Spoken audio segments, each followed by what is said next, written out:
You weren't just born into a family. You were born into a lineage of silence, suppression, and survival strategies that were never questioned. Until you. And if you've ever wondered why healing feels like exile, it's because you didn't just grow. You interrupted something ancient. When you start waking up in a system that was built to stay asleep, you don't just feel different. You feel disloyal. You start setting boundaries, and they call you cold. You speak your truth, and they say you've changed. You break the pattern, and suddenly, you become the problem. Because dysfunction doesn't see healing as liberation. It sees it as betrayal. This is the hidden trauma of being the first to heal. You carry not just your own pain, but the psychic weight of everything left unspoken before you.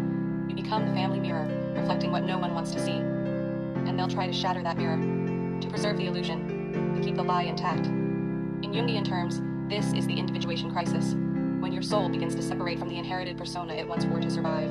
But here's the part no one tells you. Individuation begins with grief. You mourn the connection that was only conditional. You mourn the versions of yourself you had to become to be loved. You mourn the hope that maybe, just maybe, one day they would see you. This grief isn't weakness, it's sacred. Because you're not just walking away, you're walking forward. In internal family systems, IFS, this moment activates protector parts, the ones that say, go back, stay small, don't shake the foundation. Because when you're the first to awaken, you're also the first to risk abandonment. But what if that exile was actually an initiation, not into loneliness, but into legacy? Because the moment you say, this ends with me, you're not just healing backwards, you're healing forward, for every future generation, for the child version of you who never had a model, for the ancestors who never had the language. You were never meant to fit into a broken system. You were meant to transform it, by refusing to stay unconscious within it. So if it feels heavy, it's because you're carrying the torch. And one day, someone will say, because of you,